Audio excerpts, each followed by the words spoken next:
Птушкі без гнёздаў. Успаміны Ларысы Геніюш. Абізь. Чытае Зінаіда Бандарэнка. Абізь непрацоўны інвалідны лагер, але што мацнейшых паслалі адразу на сенажаць. Летом трава на поўначы расце дзень і ноч, яна нейкая вадзяная, высокая. На інцей нас вадзілі касіць сена. Круціла я тую касу ў руках, а пасля як размахнулася і пайшло. Мама мяне ўсяму навучыла. Яна казала, што добра ўсё ўмець, не ўсё рабіць. Як гэта мне ў жыцці прыдалося. Я не стагнала. Вось на такой сенажаці найгоршае машкара і камары.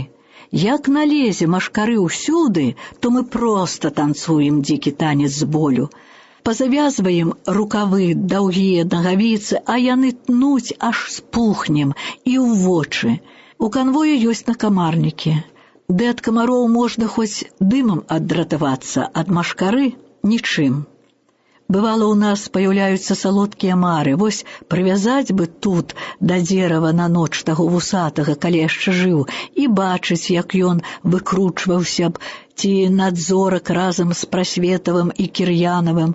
Ад такіх мараў нам лягчэла крыху. Вось Олю Мароз з Міляю і ўзялі на такую сенажаць, а мяне далі на кухню раздатчыцай. 2000 жанчын, і столькі разоў махнуць толькі чарпаком тройчы ў дзень, а катлы валачыць, а мыць раздачу і таму падобнае. Затое даюць нам есці крыху рыбы, тамату, хлеба, супу. Што ж, работа чыстая, і я папраўляюся. Пад белым халатам у мяне заўсёды прыгожая блюзачка з пражскіх рэчаў, хорша завязаная касынка. У лагеры адныя калекі, жаль на іх паглядаць, альбо старушэнцы, вельмі разумныя некаторыя. Усе тут яшчэ пад уражаннем ад начальніка ОЛП, нейкага Петрусенкі. Ён тут быў цар і бог, адным словам, тыран над бабамі. Старушкі качагарылі, усё вазілі на сябе і жудасна баяліся. Петрусенка быў зверам, ён нападаў на жанчын, саджаў іх у бур, на дварэ ім задзіраў спадніцы і шманаў. У кожным бараку сядзела адна такая бабка па чарзе дзень і ноч на вніманні. Гэта значыць, уваходзіць яго велічества Петрусенка, і яна схопіцца і крычыць усім: «Вніманне!» Бяда тым, хто прылёг ці не заскочыў у час. Бур забяспечаны. Настолькі быў страшны, што адна жанчына ўпала з верхніх нараў і моцна прыбілася, проста прысніўся ёй беднай Петрусенка. Людзі былі тут як не людзі, запалоханыя, прыбітыя, тварылася тут дзіўнае. Але нават такое, выходзіць раненька адна масквічка з бараку, а быў вялікдзень, і бачыць па сцежцы за лагерам, кручыць канвоі, крэсціцца. Гэта ўжо з дзіва ў дзіва. Але адна смелая прыгажуня, сапраўды красуня на рэдкасць, абяцала бедным жанчынам выгнаць Петрусенку і выгнала. Гэта была Лена, дачка знамянітага белага генерала Сямёнова і японкі. Прыгожая, як зара, мудрая. Казалі, што па-расейску гаварыла як ніхто, нейкай асаблівай, прыгожай мовай. Я яе не бачыла. Яна цяпер сядзела ў загароджаным корпусе псіхічна хворых і кажуць, што не сімулявала хваробы. Вось яна звярнулася да тырана, глянула, і ён згубіў голову і спакой. Гэта усім сказала. А аднойчы ўзяла ноччу бушлат, кінула яго на драты, падманула сабак. Шпіёнка яна была адумысловая, і так канвоем не прыйшло ў головы, што інвалідкі зробяць пабег. Яны сабе драмалі на вышках ці марылі аб павышэнні, а красуля лезла праз драты і пералезла. Яна нікуды не ўцякала, бо дарога ў тундры адна, і старожаць яе тысячы чацвераногіх і двуногіх сабак. Калі хлопцы рабілі пабег, іх палапалі, пагрызеных сабакамі кінулі іх ля лагернай брамы, як перасцярогу другім, да іх нельга было падыходзіць, і яны ў страшных мучэннях памерлі. Лена ведала гэта. Яна проста пайшла з раніцы ва ўпраўленне лагероў пасёлка Абесь, сказала, хто яна, і заявіла, што вельмі засумавала па сваім мілым Петрусенку. Ну, так яна, гэтае мужнае дзяўчо, выратавала няшчасных, замучаных, зацюканых інвалідаў. Лену далі ў псіхкорпус, і яна, пэўна, была першай ахвярай гэтай няслаўнай практыкі хаваць разумных і нявінных за падвойныя краты. Аб ёй гаварылі легенды.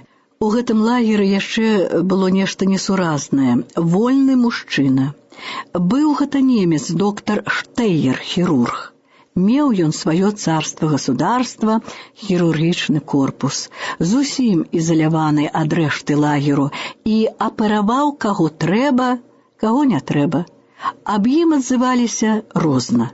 Адныя хвалілі яго, а другія, якія сталі калекамі пасля яго аперацыяў, клялі яго.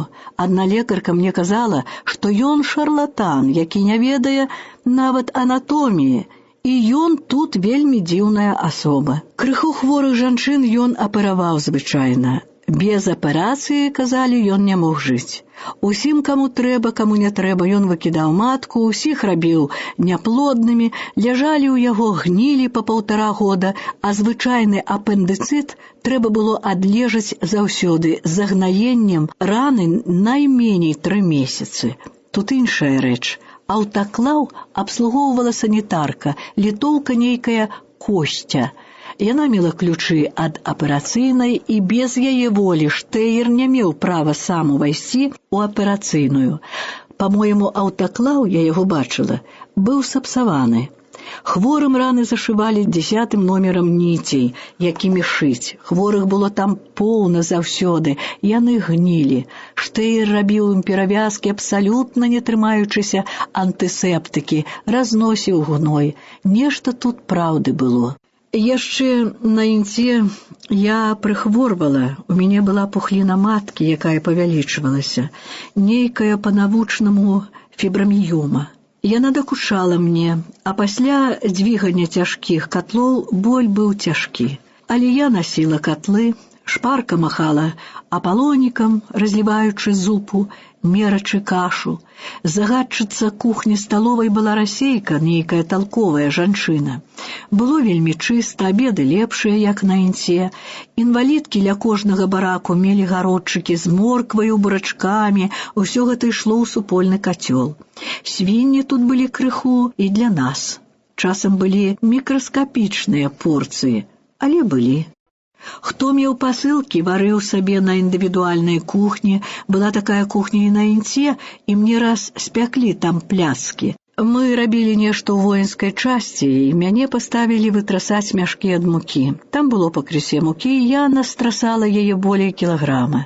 Тыя бонды смакавалі мне страшна, і я частавала імі дзяўчат. На інце яшчэ я атрымала пасылку са Львова ад маці Марты Лесняк. Акрамя смачных рэчаў была там мяккая падушачка, і я ажыла. Мне перастала балець галава. Акрамя смачных рэчаў была там мяккая падушачка, і я ажыла. Мне перастала балець галава. У Абезе было таксама многа беларусак, але вельмі былі яны расцярушаныя, спалоханыя сваім СБМ і строга за гэта пакараныя. Яны хацелі жыць, хацелі дамоў. Мала хто разумеў з іх лёс свайго народу і тое, што трэба было ў розных варунках жыць і пра яго думаць. Палітыкі ў лагеры у нас ніякай не было, гэта не час быў. Мы стараліся толькі выжыць. Застаўшыся сабой, людзьмі, значы, якія думаюць. Мы ведалі, хто мы, і стараліся захаваць гонар, які адабралі, патапталі нашаму народу. Разумны, чэсны беларус знойдзе дарогу да яснейшага лёсу свайго яйчыны, калі будзе трэба. Толькі ўжо быць гаспадарамі ў нашай хаце другім не дамо і зняволення не пацерпім. Ніхто не ведаў, хто я. Проста паэтка і вязень. Маё імя з волі нічога не мела супольнага з маім лагерным імем. Гэта паўставала асобна, гартавалася ў горы. Кожны ведаў толькі, што сын у мяне і ў няволі муж. Гэта і слабасць мая, і сіла. Застыць, аднак, у горы мне было і нельга, і не патрэбна. Патрэбна было думаць і жыць, і памагаць думаць другім. Мае думкі, мае вершы. Памятаю, раз на куццю у палякаў, дзе сапраўды было вельмі цёпла і міла, у мяне папрасілі вершаў. Яны пасыпаліся з самага сэрца, па-беларуску, і так усюды заўсёды. «За што вам далі срок?» – пытае нейкі следователь у лагеры. «Имею честь терпець за Беларусь». Гэта дзейнічала. Свае думалі, вярталіся да нас, чужыя нас шанавалі. Гэта не была палітыка лозунгаў, нянавісці інстынктаў, а хутчэй палітыка розуму, праўды і сэрца. Некалі сябры казалі мне, што я летуценнік, што без палітыкі нельга. Я згодная, але ў гэтым выпадку лепш было так. Разлічвалася надоўга, усе словы і чыны не раз яшчэ праверыць час. Сапраўдны беларус чалавек з дарогі не змыліць, і мэта яго адна – Беларусь. Працаваць мне было штораз цяжэй. Балела паясніца, не сесці, не ўстаць.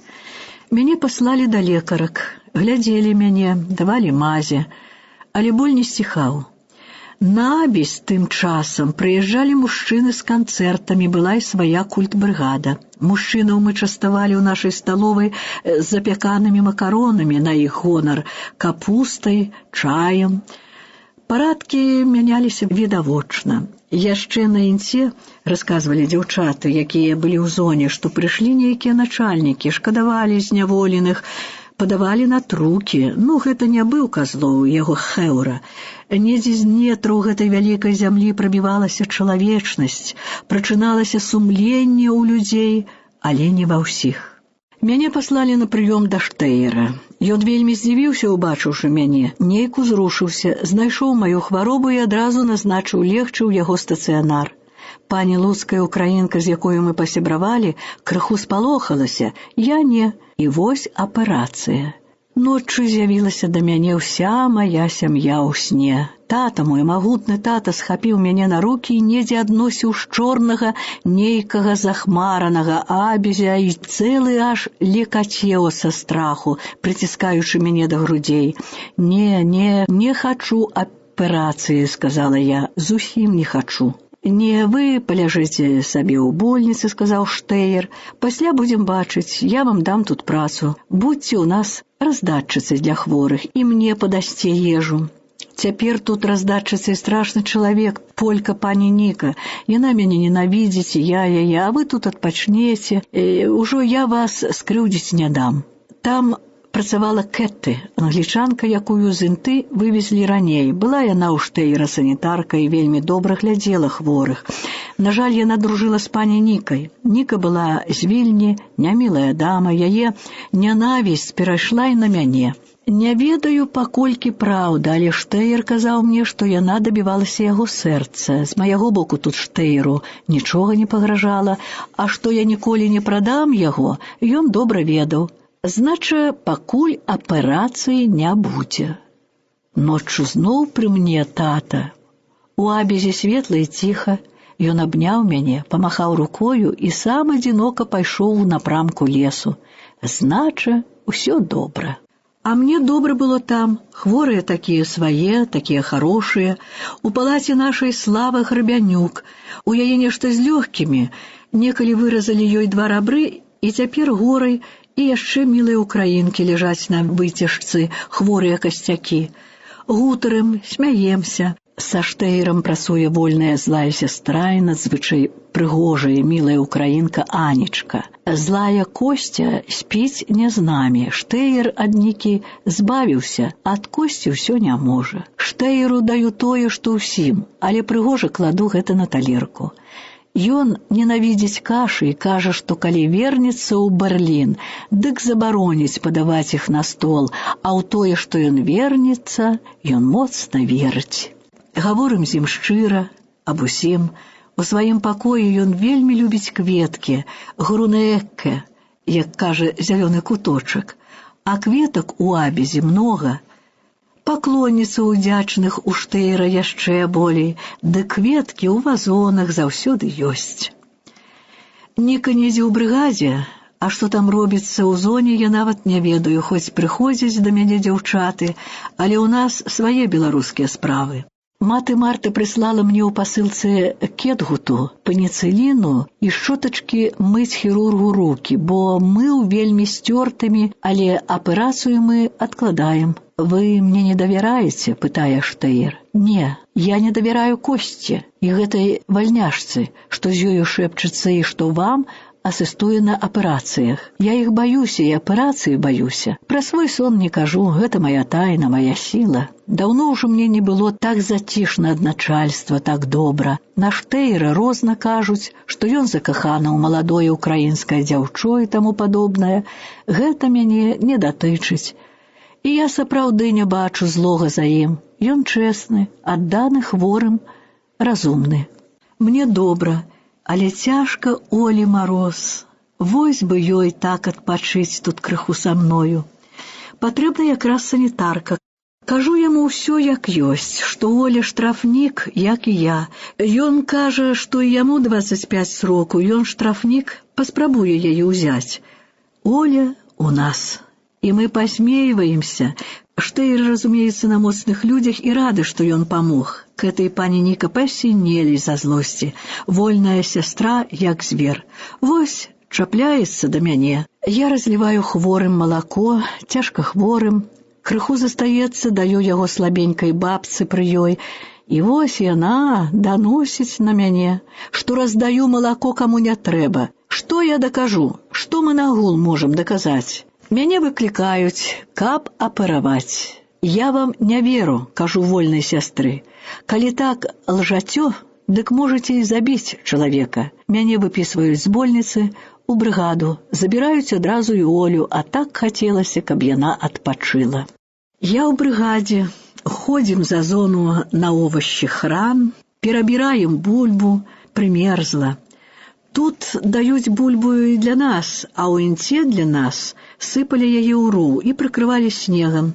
Варылі нам яе мерзлую, смярдзячую. Нас пасылалі яе абіраць, і калі размярзалася, яна была як порхаўкі. Так сапсаваць свінні не елі. Ну, а мы яе елі. Пад весну яна гніла, чарнела, а мы ўсё ж яе елі. Тут нам варылі добрую. У засеку напісана, што бульба з Беларусі. Гарыць печачка, дзяўчаткі пякуць па бульбачцы. Кажу, як вам смакуе бульба з мае зямлі? Яны частуюць мяне, а канвой пытаецца, скуль я. Я то не хачу з ім гаварыць, пытаецца зноў. Кажу, што з Беларусі. Ён усё болей пытаецца, аж дайшлі да Гудзевіч. Ён паправіў мяне, што фэст там на Зельну, а на Пятра ў Воўпе. Знайшлі сваякоў яго ў нашым сяле, і ён сам з машталераў. Кажа, што такога блізкага чалавека яшчэ на поўначы не сустрэў, і быццам перапрашаючы мяне гаворыць, што і роднага бацьку мусіў бы канваіраваць, каб яму загадалі. Паглядаю на яго з жалем, але цешуся, што і ў ім яшчэ тлее іскра чалавечай беларускай народнай культуры, і жаль, і ўстыд яму, што сабакаю стаіць над сваімі. Яшчэ ў адной штрафной зоне пазней паклікаў мяне канваір да вышкі, сказаў, што гэтая малая зона нашая праверка, каго пусцяць, каго навечна засадзяць, што ён знае, хто я, і хоча, каб я была хітрай. Гэта быў малады літовец. Калі мяне адвозілі ў Абесь, тое самае казала мне Марыя Беларуская, яна была блізка для начальства. Радзіла хоць крыху пісаць, іначай загубіць. Але доўга мне не давялося там папрацаваць. Рана неяк прыслалі па мяне ў КВЧ, культурна-васпітательная часць. Я не пайшла, па мяне з'явіліся зноў, каб я там працавала. Я ні за што не хацела. Перад гэтым я са злосці пайшла да начальніка, хоць ведала, што ён быў паганы чалавек, і папыталася яго, чаго ад мяне тая вольная сястра хацела. Няўжо яны забралі мяне стуль за рэшту малака бабцы? Што яны сабе думаюць і чаго хочуць? Я была грубай. Ён сказаў мне толькі, што тут тое малако ні пры чым. Другая справа. Но мне было ясна і толькі прыкра, што Кэты стукала, што рабіла гэта пані Ніка, не дзіва. Было жаль Олі і Штэйра. Вось і ўчапіліся да мяне, я мусіла ісці туды рабіць нейкія цацкі на ёлку ў пасёлак, рыхтаваць касцюмы для канцэртаў. Працавалі там ужо пані Ядзя, старэнькая нейкая супрацоўніца Пілсудскага, мілыя латышкі, украінкі. Было цікава, а доктар пераказваў, каб нейк непрыкметна забегла. Было важна. Ён вычытаў у газеце, што ААН нешта пастанавіла пазітыўнае для нас, зняволеных тут чужынцаў, і што нас, напэўна, пусцяць. Ён спадзяваўся. Другі раз ён мяне клікаў, бо рыхтаваўся этап, баяўся, каб мяне где не заперлі на канец свету. Радзіў ісці куды хоць санітаркай, бо з больніц не будуць браць. Я паслухала яго рады, але мяне не ўзялі санітаркай, лепш сказалі сястрой гаспадыняй. Так я перайшла ў корпус. Этап ехаў у Караганду. Адвозілі Олю Мароз і шмат-шмат дарагіх дзяўчат. Ад мяне не адчапіліся тыя з КВЧ. Я ім мусіла пісаць частушкі і іншыя рэчы. Хацелі вершаў, але мне было не да іх. Корпус быў велькі. Усе паехалі на этап, толькі засталіся хронікі ў нашым корпусе. Усяго абслугі я і адна санітарка, а колькі людзей. Лекарка нейкая руская баптыстка, між іншым, вельмі нам добра з ёю працавалася, але работы было. Адной вады навазіць колькі. Але калі мелася быць нейкая камісія, дык мае хворыя ажывалі, яны спаўзалі з нараю, памагалі мне, хто што мог. І тут было па-сямейнаму і вельмі чыста. Розныя нацыі, розныя людзі, класы, але адно гора, якое нас аб'яднала. У стацыянары многа хворых ад следства, то ныркі адбітыя, то бакі, то косці, то головы. Ёсць даволі сімулянтаў, якія маюць пасылкі і так кантуюцца, і мы іх абслугоўваем. У корпусе уборная, але такія пісяюць у баначку, і сястра-хазяйка, бо санітарка адна мусіць збіраць гэта, выносіць па іх, мыць. Тады, калі ляжаць ледзь жывыя манашанькі, у іх васпаленне лёгкіх найчасцей, яны паміраюць. Тут іх каля 200 чалавек. У іх свой барак, і жывуць яны па-свойму, моляцца, посцяць. На раздачу я ім асобна давала ежу, яны неслі яе ў свой барак. Мяса, якога яны не бралі, мне загадалі даваць такім ці іншым брыгадам. Галя Малдаванка вельмі дзівілася, што я не з імі. Не, я не пайшла да іх, акрамя малітвы, трэба ж было яшчэ нешта думаць. Таксама яны білі радыё, як на інце, зрывалі неймаверныя лозунгі, як «доблесны труд, путь к освобождению», также старажылі іх, также яны мерзлі па ўборных зімою у латаных, пералатаных сваіх лахманах з волі, шэрыя верабейчыкі са стойкасцю волатаў. Вось цяпер яны ў мяне ляжалі, прынясуць такі мяшэчак касцей, і яно ні за што не ляжа на казённае. Добра, што маты Марта прыслала падушачку і навалачкі, дык нацягну навалачку сваю і так падмануў крыху, каб толькі нейк улажыць. Глядзіць гэта прасветленымі вачыма ў душу, бачыць мой боль, а можа і маё махлярства, і маўчыць сцішана. Не вылечвалі такіх. Яны як свечачкі гаслі ў мяне на руках. Прыходзілі манашанькі, маліліся над імі. Мы выносілі лёганькі трупік у скрынцы, які адсылалі на ўскрыццё. Усё па-навучнаму. Яшчэ ляжала такая старэнькая ў Штэйра са мной у адной палаце, быў у яе рак кішок. Кроў давала адна літоўка, у якой былі добрыя пасылкі, але старушка на гэта не згадзілася, бо не хацела сваю праваслаўную кроў мяшаць з літоўскай. Як мы яе не ўгаворвалі, яна ўсё цвярдзіла, што хацела б толькі маю кроў. Штэйр смяяўся, але не згадзіўся, бо надта было ў мяне мала гемаглабіну. Тым часам да нас прывезлі немак з Воркуты. Мелі яны ўжо свае пасылкі, лісты з дому, адзенне. Іх пасялілі ў асобных бараках, было іх шмат. Леглі яны цяжарам на наш ОЛП. Як іх не прасілі, яны не хацелі нам нічым памагчы. Былі няветлівыя, такая пануючая нацыя. Яны разумелі, што бабкам цяжка цягаць усё на іх, мыць, варыць, карміць і чысціць, але што ім да знясіленых старэнькіх украінак? Яны адчувалі сябе нечым вышэйшым за нас, і на гэта было прыкра глядзець. Сітуацыя была такая, што трэба было нам ратавацца ўзаемна. Дабраты ў гэтых фрау не было, як і ў нашага начальства. Толькі нейкае дзяўчо прыходзіла часам падзяжурыць ноччу ля нашых хворых, казала, што на баркусе выпальвала ў печах цэглу. Тым часам прыйшоў раз ліст ад мужа, і там была картка ад мае сястры, где яна пісала, што Юра ў той жа школе, што і Ларыса. Ясней яснага. Я так і абмякла, але мой муж гэтага не прыкмеціў і думаў, што Юра сапраўды вучыцца. Я абмярцвела, але не плакала, а толькі думала, як ратаваць маё дзіця. Ад'язджалі немкі, прыйшоў развітацца Штэйер. Ён быў узрушаны, і відно было, што харошы ён чалавек. Я яго прасіла нейк даведацца, што з маім сынам. Весткі, аднак, ад яго не было. Часта ў гутарцы ён успамінаў мінулае і казаў, што немцы мусяць рэабілітавацца перад людскасцю за тое, што натварылі вайною, што цвёрда цяпер мусяць стаць на дарогу гуманнасці. А з КВЧ мне не давалі спакою. Усё ім трэба было нешта напісаць. У інце на нейкае пушкінскае свята прасілі мяне аб гэтым таксама, але ў насценнай газеце надрукавалі мой верш без прозвішча. Усё ж прыходзілі жанчыны і дзякавалі за яго, пяро маё пазнавалі. Тут друкавалі мяне і нават давалі тэмы, але яны ў мяне ніколі не атрымоўваліся. І тут стварылася ў нас свая сямейка.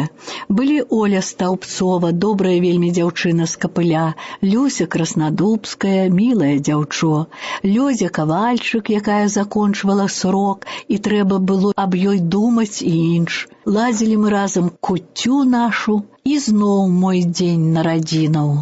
У мяне было з інты крыху грошай, хоць на цукеркі для іх. Лёдзю я завочна пазнаёміла з Кастусём Шышэем. Ён і ажаніўся з ёю. А пакуль да гэтага дайшло, яна працавала электрыкам у Абізе, як вольная. Была маладзенькай, прыгожай, сядзела за арганізацыю «Чайка», пасадзілі малую ў 16 год. І так дзяжурачы ў Абізе як электрык, апаясвала сваю канурку дротам з высокім напружаннем, каб ніхто не смеў да яе прыблізіцца, бо аматараў танных пачуццяў хапала. Так дачакалася яна свайго Кастуся, якога яшчэ перавыхоўвала на свой лад, як казалі, людскае дзяўчо. Наймілейшай была сустрэча і дружба там з матай Іосіфай Вітар, супрацоўніцай мітрапаліта Шаптыцкага, таксама, як і маты Марта, ігуменняй. Была гэта такая цікавая жанчына, такая шматгранная ў сваіх зацікаўленняў, што мне стала лягчэй жыць. Іх прывезлі з Нарыльску, гэта былі катаржанкі. Мата Іосіфа мела туберкулёз. У час следства яна сядзела 3 месяцы па калені ў вадзе. Яна, напэўна, ўжо сама аб сабе не пісала, а было што. Мой муж казаў, што такой прыгожай, разумнай жанчыны ў жыцці не бачыў, не сустракаў. Але я тут крыху памылілася. Маты Іосіфу я сустрэла не ў Абізе, а ў Мардовскай АССР. Годам пазней тут былі іншыя сёстры-украінкі, прачысты ідэйны народ. Аднойчы прысніліся мне зноў усе свае. Мама выцягнула па мяне рукі, але да яе бегала чорная жарабя з тварыкам мае наймалодшай сястронкі Люсі, і Люсеньку мама прытуліла і забрала з сабою. Я атрымала праз маты Марту ліста з Польшчы ад сястры Ніны, дзе яна пісала аб смерці Люсі. 22 мая 52 года яе знайшлі нежывую са слядамі крыві, атручаную газам. Ніхто не ведае, як гэта сталася, але кожны ведае, што гэта была збродня. Я мучылася, як жывёла, на гэты раз голасна не плакала, выношвала план. Люся была прыгожай і здольнай, працавала. Нарадзілася яна, калі мы ўжо падрасталі, мне было 15 год. Мы крыху злаваліся, што у мамы малое дзіцятко, нейк устыдзіліся, тупыя, неразумныя стварэнні. А дзіцятко расло, былі вельмі пышныя хрысціны, з'ехаўся ў жлобаўцы ўвесь наш род. Было гэта на Вялікдзень. Калі я прыехала на канікулы са школы, дык дзіцятка ляжала ціхенька, і яно ніколі не плакала. Мама ўсё ў гаспадарчых справах, а дзіця глядзелі, як сабе хацелі служанкі.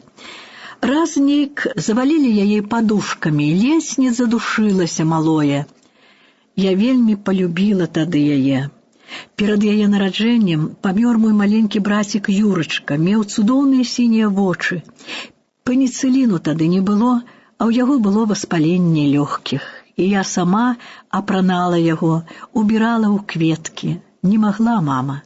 Я яго і да доктара вазіла, сама дзіця яшчэ, бо я ўсё магла. І вось Люсенька, Пуца, як мы яе называлі, такая яна незвычайная, добрая, ласкавая, цікавая для мяне, як сама наша зямля, як паэма.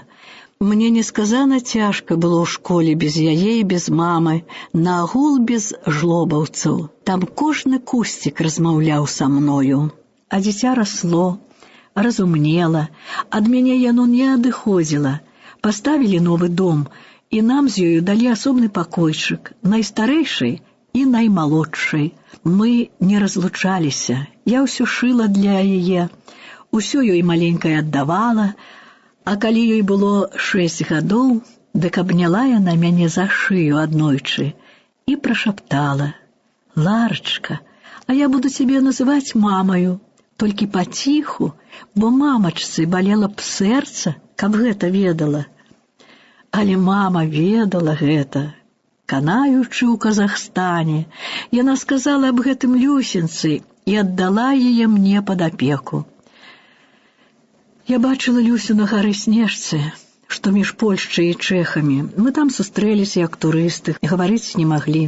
Мы яе хацелі забраць у Чэхаславаччыну, гэта было ў 1947 годзе. Але другая сястра Ніна не дала мне яе, баялася, што палякі яе пасадзяць, а чэхі так хацелі мне памагчы. Яны дазволілі мне пасылку ў Польшчы, і я гэтых абарваных з высылкі няшчасных хораша аддзела. Мае знаёмыя ў Польшчы далі ім кватэру, працу, дапамогу, і вось нас арыштавалі, вывезлі ў лагеры на канец свету. Дурных сёстраў маіх спаілі, купілі, здаецца, тыя, якія спойваюць і купляюць дурных. Яны забыліся аб маёй дапамозе, аб сваім цярпенні, аб смерці бацькоў і братоў, аб нашых мучэннях і думалі толькі і толькі аб сабе самых і аб тым, аб чым ім загадалі. Яны ведаюць, што было з Люсею, заціраюць сляды, і вось маё дзіця ў вязніцы, мая сястронка ў зямлі. Колькі ж можна і где мне падзецца з такім горам нечалавечым? Я і так ледзь перажыла смерць бацькоў і братоў, аб чым даведалася ў адзін дзень, а пасля разбілі, зняволілі нашую сям'ю, а цяпер яшчэ гэта, Божа мой, калі ж канец. А мяне зноў цягаюць. На гэты раз зноў нейкі яўрэй, нейкі важны начальнік, відно, угаворвае па-добраму напісаць памілванне ці жалабу, каб нарэшце пусцілі мяне. Сколько можна порядочным людям сидеть, крычыць мне, што пусцяць нас у Чэхаславакію ці сюды, толькі каб я напісала. Ён хоча ведаць, што угаварыў мяне. Не, не і яшчэ раз не. Я ні за што сядзела, і няхай у мяне просяць, каб даравала. Плачу і уцякаю. Праз увесь лагер няма ў мяне просьбаў да іх. Мяне не мелі права судзіць, і яны гэта ведаюць, і няхай дадуць мяне туды, скуль узялі. Што тут робіцца, чаго яны хочуць?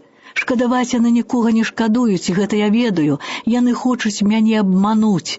Знача, хочуць мяне тут пакінуць, выпусціць на маю просьбу. Ага, так яно выглядае.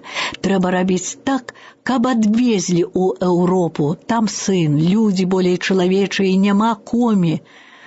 Ах, якія шчаслівыя немкі ўсе, каму ўдалося вырвацца згэтуль. Сталіна няма, але яны тут родзяцца, як грыбы, і хто ведае, ці зноў з якога духоўнага семінарыста не вылупіцца падобны чорт. Не, толькі ўпарта старацца, каб як далей згэтуль. Мы, беларусы, сентыментальныя скрыпкі. Сраскісаем без радзімы і лецімо да яе на загубу. Нас можна так вылушчыць да апошняга, ап'яненых любоўю да сёлаў. Трэба жыць розумам, а святасць пачуццяў захаваць аж на дно душы. Тут галоўнае быць і застацца чалавекам, пасля ўжо быць сацыялістам, пралетарам, ці кім хто хоча, але чалавекам трэба быць перадусім, а тут нельга. Раны у душы пякуць, як агонь. Муж не загіне, ён піша, што цяпер працуе лекарам, і гэта жыць можна. Але вось сын мой у горы, малы мой сын. Мама, я піў гарэлку, я быў як нелюдь, скажа ён мне пасля. Іначай яны мяне не выпусцілі б.